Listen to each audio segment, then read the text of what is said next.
Hey, everybody, it's Eddie from Tokyo. This is your cryptocurrency update from Japan. In this video, we're going to hear a shocking and sad commentary from Senator Lummis. Yeah, I have to be honest, it left me a little disappointed. Also, a bank takeover of a crypto exchange.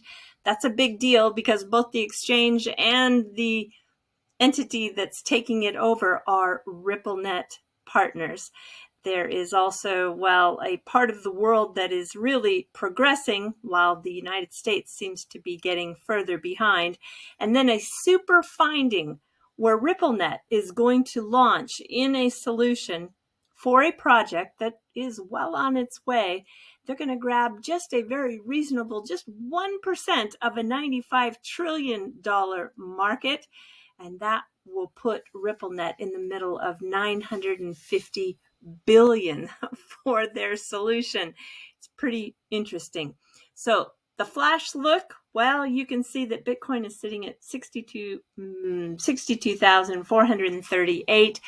XRP was up 7%, sitting at $1.20. It's backed off a little bit now, sitting at $1.14. But there's one interesting leader in the top 100. That's Arweave, and it is up 37%. Arweave is a decentralized storage. It was founded by two PhD candidates at the University of Kent, and it aims to be a permanent public library for the future. And it's going to focus on information that brings public good, everything from banned books to government UFO documents and to even music that you weren't necessarily supposed to hear. So it's kind of a cool forbidden knowledge bank that's going to be preserved on the blockchain.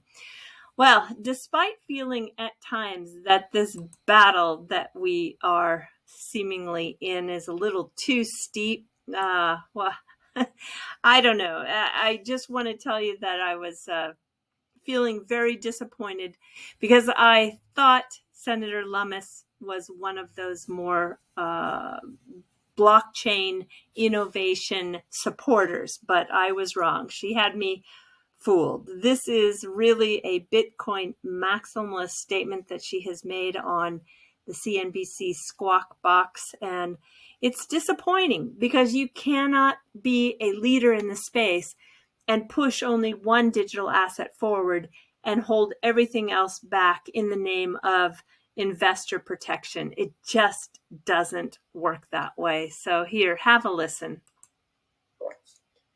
When you look at when we've got a screen up, you probably can't see. We've got Bitcoin, we have Ether, we have Dogecoin at the bottom. There's another Shiba Inu there. The two of those are worth 80 billion. I know that you probably think that Bitcoin is here to stay. Do you think all of these different crypto assets are real and here to stay, or is there something to be concerned with? And do we need oversight so that people aren't left holding the bag for some of these things, whether they do or not? I'm not predicting one way or another. I do think that Bitcoin is here to stay, and I think a lot of the others are not. The fact that Bitcoin is fully decentralized and that some of these others were issued by a person or an entity that kept a large block of the coin for themselves and then issued others to participate means they look more like a security than a commodity. Bitcoin is clearly a commodity. It is digital gold.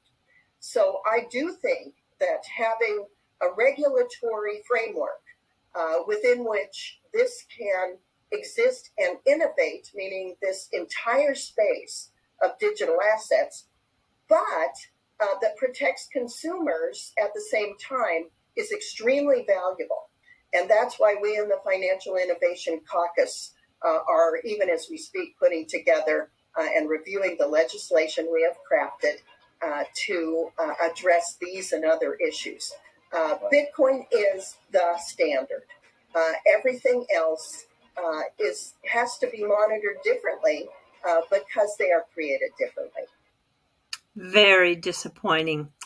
Well, despite feeling this disappointment, I can tell you that there is some good news happening in certain parts of the world, Southeast Asia, and the MENA region, which is the Middle East, Northern African region, they get it. They really do get it. Take for the news here, we've got Bitkub. They are an exchange in Thailand. They're a Ripple partner, and they were acquired with a 51% stake from the oldest lender in Thailand, which is the Siam Commercial Bank, or as the locals call it, SCB. And SCB has been keenly watched by a lot of us.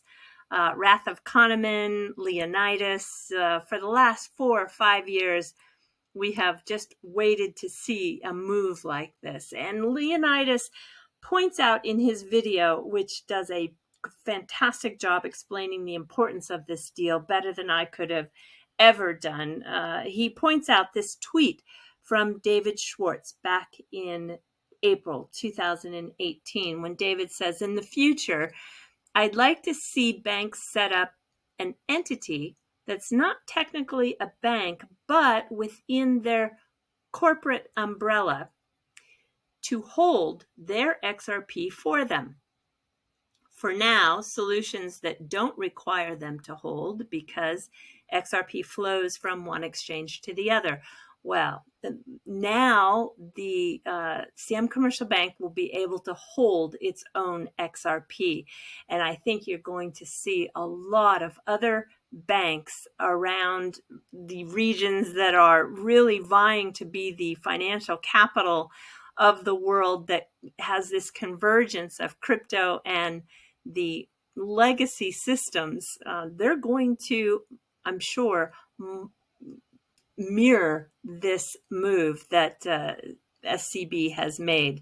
It keeps me feeling positive. Just as this news here from 7 days ago, we see that XRP is being embraced by the Middle East. ODL is going live with People, PYYPL.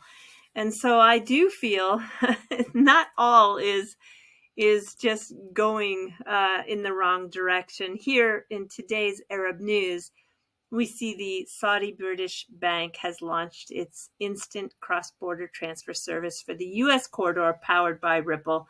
This is really a nice article to see, because even though XRP isn't going to be used out the gate for this corridor, once finally, hopefully, that the U.S. does figure it out, these rails will have been laid, and then putting the digital asset XRP in to further reduce the cost will be an easy thing to do. And then we have a new article in the New York Post by Lydia Moynihan. She is giving us the facts here that the Saudis and the UAE are rolling out the red carpet for crypto as the US gives it a cold shoulder.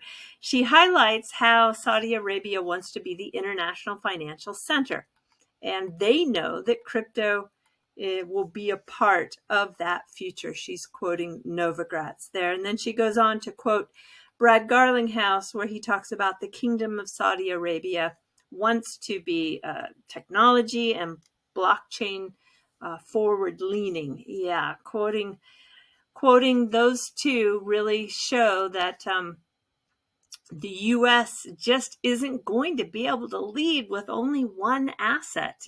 That's just not going to be the case. And here we have the fintech news. This is I wanted to just point out that Lydia Moynihan is at LJ Moynihan on Twitter. If you look at her feed, she's really writing a lot about this blockchain space, and she seems to have a very balanced approach too. All right, to that fintech news article that was published on the 2nd of November. It talks about how blockchain is disrupting finance. Wow, my pronunciation is going downhill. It's 10:49. I haven't had dinner yet, so I'm feeling like I need to get this uploaded so I can go eat. I'm going to have a really yummy tom yum goong soup. So it's ready. So I think my mind is going elsewhere. The article in this does cite Ripplenet, providing their efficient money transfers with the cost of being just a fraction of a cent. So what I want to show you, though, is a big example of how that traditional market is going to be swallowed by the decentralized economy, or what we call DeFi. Ripplenet is on this ZAM roadmap, and they are going to realize just 1% of stocks that can be locked up in DeFi, the decentralized finance, which is 950 billion, just 1%. And this is going to provide a hybrid of centralized and decentralized on-chain platform for a stable coin to be secured, backed by stocks as collateral. So think about it. You're going to monetize your stocks without having to sell them, unlocking the value, and it'll be guaranteed through smart contracts, escrow, and oracles. Yep, there is a ZAM token. There are, what is it? 9 eighths. So 888 billion, 888 million, followed by 888 tokens. The ZAM wallet exchange is powered by Binance right now, and the team was assembled originally back in 2018. They have since partnered with several banks, and you can see here on their roadmap in Q2 of 2022, the integration with Ripplenet is outlined. They are also seeking a license from the Central Bank of Bahrain, and it's a very interesting project that deserves a deep dive, which I will do, because it's bridging these real world capital markets into the new economy. And they're going to start in that MENA region, the Middle East, Northern African region. Bloomberg wrote about them on September 22nd, which highlights the ZMorgan Protocol that they use. So let me just tell you really briefly how it works. So let's say you have some shares in the Fortune 500 companies, like a mix of Tesla, Apple, and Microsoft. And you don't want to sell these, and you might have a total worth of about $100,000. So you can use your stock as collateral to issue a ZAM token, which will then in turn buy some of the top cryptocurrencies that they offer.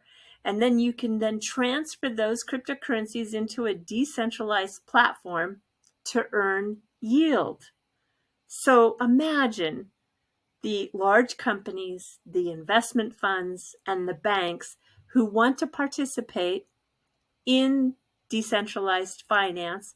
They now have a way to take the world's real equity capital and have it collateralize a token that can purchase the crypto to bring them that yield. This is why DeFi is on fire. So I will definitely be working on a deeper dive for this project. And while I do that, I don't want to see any more NFTs that I can't unsee. Oh my gosh, can you believe this? A McDonald's McRib NFT. Go figure. I just can't believe how that is becoming so strange, that NFT world. All right, that monkey that I talked about a month ago that's on the loose in Tokyo, it still is on the loose, and in the last 24 hours, it was on a lot of cameras. It's making its way through the Shibuya Shinjuku area. I just don't know if they're ever going to catch this. They tried again today, but it is so skillful in jumping up the telephone poles and going across the telephone wires that I think it's going to be pretty difficult to capture this little guy. And also, I'm getting ready to go back on a trip back to the US. And one of the ways I like to get to Narita Airport is through the Narita Express. And I was checking to see if the train is back on schedule, because the last time I went, it was not really running, and it still is running on a very limited schedule. But the interesting thing I found is that they are parking the rolling stock, if you will. They have a lot of rolling stock that they're not using. They're parking it on platforms all around the city for like a 2-week period of time, where you can rent the space to use for your own kind of private space for as little as 15 minutes. And I think for about $2, you can then take over one of the cars and use it as a working space in 15-minute intervals. It's just kind of interesting, right? What to do with your rolling stock when you're not operating. And today in Japan, it was a holiday. It's called Bunka no Hi, which is Culture Day. And for 65 years, up in the mountains of Hakone, which is very close to Tokyo, they have maybe what I would call an adult version of cosplay. This is where people dress up as they found those dressing during the Edo period, and they will put on a performance and a parade. And they did do so today. It was scaled back a little bit in comparison to years past, but it's a fun way to celebrate the Culture Day here in Japan. And it was just nice to have a day off for everyone. This country really does know how to take holidays. It has quite a few. And that's a good thing. That is a good thing. All right, everybody, do take care. Sayonara for now. Bye-bye.